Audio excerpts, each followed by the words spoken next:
Change your perception of what you're looking at, and everything changes. Hey, my name is Giorgio Genaus, and this is the How to Do Life podcast. If you've ever felt that no matter what you try, something is missing, then you're in the right place. My aim with this podcast is to begin filling in those blanks for you. So open your mind and get ready, because I'm about to show you an entirely different way to look at your life. And once you've seen it, you can't unsee it. So let's get started. All right, welcome to another episode of the podcast. Now, I've had an interesting conversation with the client this week, and I thought it might be valuable for us to tackle here, which is about lacking clarity about what it is you're wanting to do with your life. Now, if you're not lacking clarity about where you want to take your life specifically, then it might be that you're lacking clarity on where you want to take your business if you're an entrepreneur. And so while it might sound like I'm speaking about life specifically, this can apply to many different areas of life, including in business. So if you're an entrepreneur, listen up. What I've seen with great consistency, and I've seen this in my own life too, is that when we lack clarity, when we're unsure of what it is that we want to do, it's because there's usually something that's blocking us or getting in the way of us being able to see what that is. What is that block?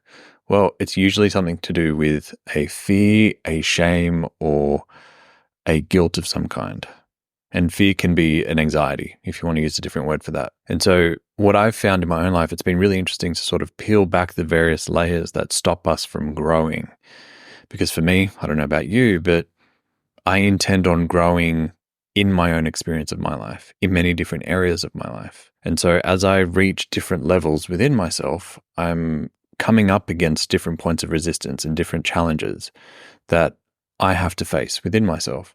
And so it's really interesting and important for me to be able to go inward at those times and see if I can work out what's going on and what might be holding me back. And whenever I've done this with clients, they're usually fascinated from what they discover as we go through the process of getting more and more clarity around what it is that's holding them back. Everything starts to make sense for them. All the pieces of the puzzle start to fall into place, and they start to understand why they're not where they want to be, or why they feel so reluctant, or why they might use procrastination techniques as a way to not do the thing and not take action towards the thing that they would love to create. So it's a really interesting exercise to start digging deep into what's holding you back.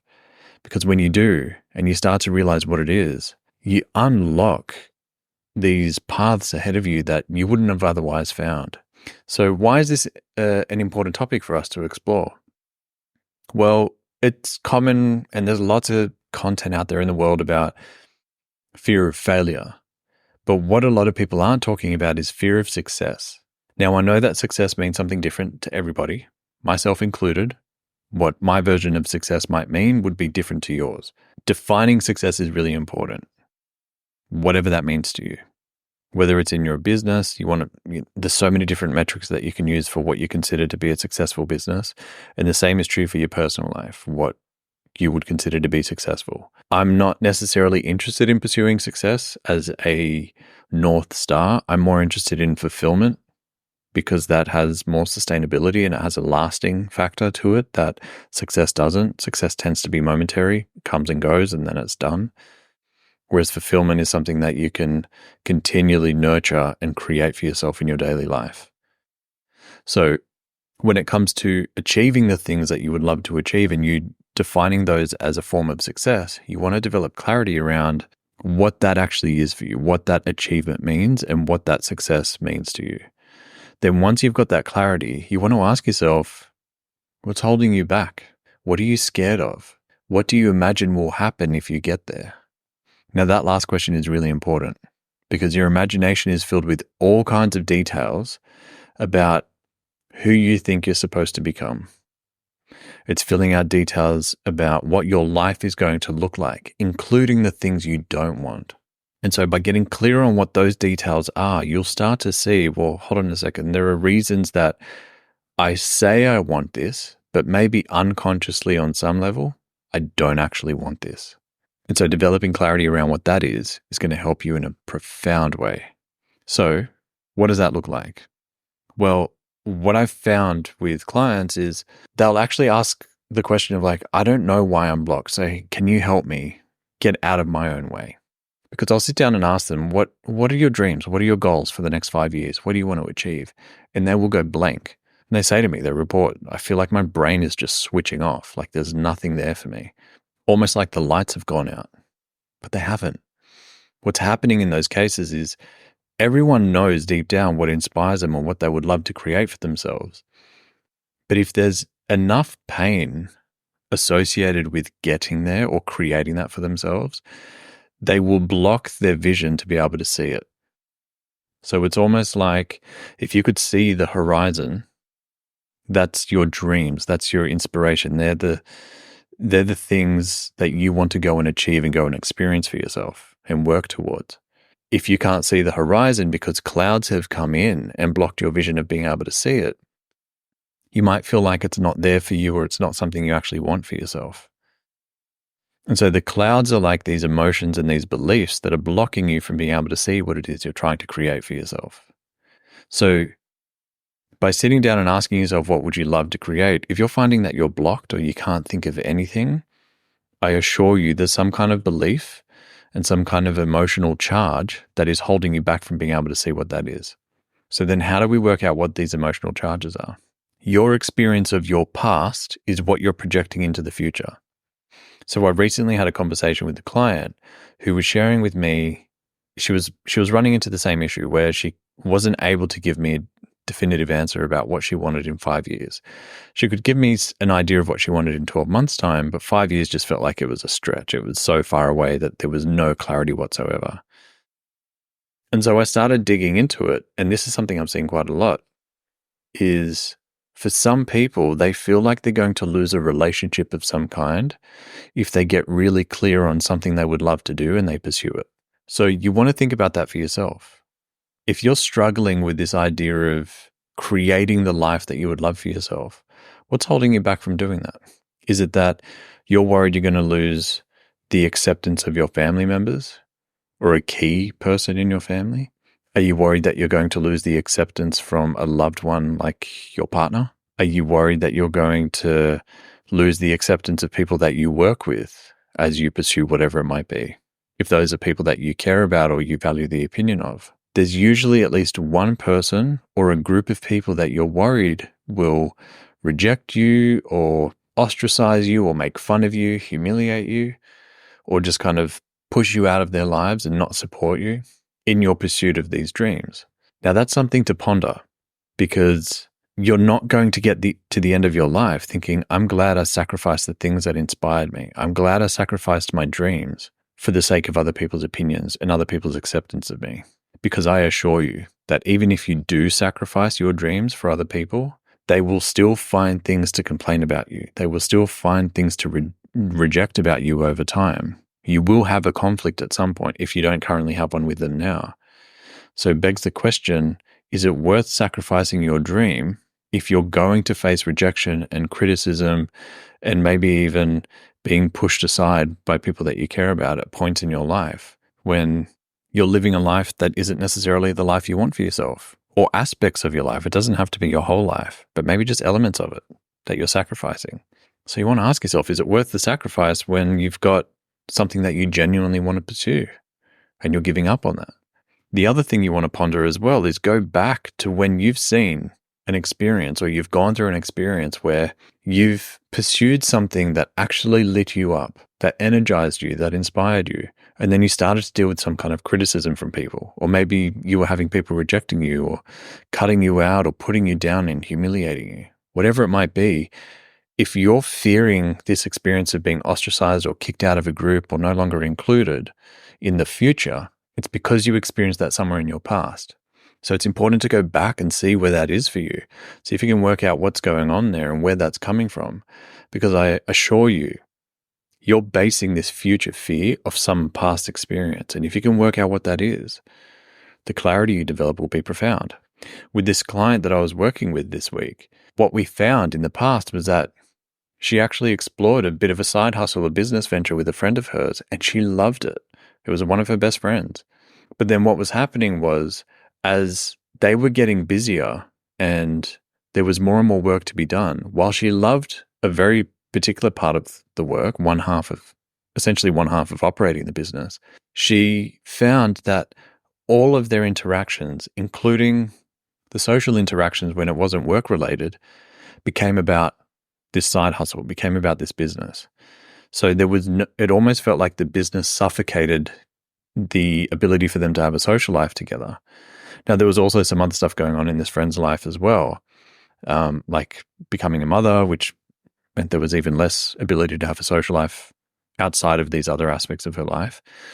But it felt like the predominant force that was creating a lack of oxygen in the social life between the two of them was this business. And my friend even tried to kind of put guardrails in to protect their time to be social and to be friends, but it just didn't seem to be going that way. And so she was losing hope because she actually valued that relationship as a friendship more than the business partnership. That had more value to her. And that's not right or wrong. It's just that they were friends longer than they were in business together. So that relationship was more important than the partnership. And it felt like that really important relationship to her was being sacrificed in the process. And so by working through these fears of experiences like this that have happened in the past, and you find what the gift of that experience was, a really simple way to start that process is by asking yourself, what are all the benefits and what were all the upsides of what happened? What did I learn? What gifts were there in that experience? And then using that to your advantage moving forward. But by resolving whatever your emotions are and whatever your beliefs are and changing those beliefs from the experience of where these fears originated, it calms down and it clears the path for you to be able then to create the dreams that you're wanting to work towards. It sort of clears those clouds off the horizon so you can see the horizon again. Say, okay, cool. Now that I can see the horizon, I see there's different spots I want to work towards. So it's important, I believe, that when you're wrestling with these fears of success and being honest with yourself about that, you want to go back to where you developed these beliefs and where these beliefs came from, whether it was something that you developed based on the way you saw something or something that you took on from other people. You know, a lot of people have beliefs about money that they've taken on from their parents or from people around them who have their own sets of beliefs. And then you take those on and you're like, well, okay, those people have the same beliefs. They're the experts. They're the adults. So I must believe what they believe because they've been here longer than I have and they know more about money than I do. When in actuality, they probably don't. But you take it on and you download it. So you want to ask yourself, are these beliefs that you've developed on your own or have you taken it from somebody else? And see where you can go back to where these originate in your timeline of your life at the moment, because that's going to leave a lot of clues about what's stopping you and what's getting in the way. These are all anchors. They're holding you back, or they're handbrakes, if you like. And I don't know about you if you've ever driven a car with the handbrake on, but you can still drive the car, but it is clunky, it's jerky, it's not smooth, it's very difficult, and you use more fuel than you need to. The most effective thing you can do when it comes to working towards dreams, especially when you're feeling blocked about them, is to make sure you clear the path by dropping the anchors or disengaging the handbrake, because it makes moving forward much easier. So I'd love for you to spend some time auditing what are the various things that you're scared of will happen if you were to actually go after your dreams, even if you don't know what the dreams are. If you just imagine being really empowered in your life and pursuing something that inspires you, that gives you a reason to wake up every day, makes you feel like you're making a contribution to humanity, however big or small it may be, and helping other people and also nurturing your own soul, if you like, by making contributions and helping. If you can work out what that is and imagine yourself doing that, and then clear the path of the various things that you're scared of, be honest with yourself. List out every single thing that you are scared will happen. If you're scared that you'll be alone, if you're scared that people will want to take advantage of you, if you're scared that you won't know if, let's say you're single and if you become really wealthy, you won't know if people want to be with you because of your success and your wealth or because of fame if you're famous, or are they there for you as the person? That's a genuine fear that a lot of people have too. So you want to list out all the various things that you might be scared of. And I assure you, every single one of the fears you have can be traced back to a point in time where you developed that belief. And then by working through those beliefs and those fears from where they originated, resolving your emotions around them, finding the gift in those experiences, you calm down the fear completely and it clears the path in a really miraculous way. That's when you develop clarity of like, this is what inspires me. This is what I'd love to work towards doing. And then once you're there, once you've got that clarity, it's just a matter of breaking down the steps of what needs to happen, what you need to do, or who you need to speak to is the best place to start, and work towards it little by little. Just by clearing the path, you've already made a huge leap forward in terms of progress, more than anybody else. And then once you've cleared that path of those fears, then you can start taking action, and that puts you even further ahead of everybody else. And let's face it, if you're here listening to this podcast or watching it, you're not somebody who wants to live a mediocre life. And that's no judgment to a mediocre life, but I tend to attract in people who want a life that is full, that is meaningful. Even leadership is involved for a lot of you. You want to lead by example and by helping other people. So if you're here listening to this, I know that deep down, there is that leader within you that wants to at least lead yourself in your own life. So if I can give you the tools to be able to do that, just by doing this one process, you'll be surprised by how much you unlock in your awareness. When your awareness opens up like that, you'll become unstoppable in really cool ways. So if you find yourself feeling points of resistance, come back to this episode, listen to it again. It'll be here for you. I'll be here for you. And you'll be able to start to unpack the next layer, because I assure you, you'll work through this layer. You'll work through this level, and you'll get to the next level in your life, whatever that is. And then as you grow into more parts of yourself, you will hit new points of resistance, new challenges and new difficulties, which is an opportunity for you then to do the audit. What am I scared of if I continue to push through this? What am I scared of if I go further, farther, and greater in my experience? Come back to this episode when you reach those points and do that audit.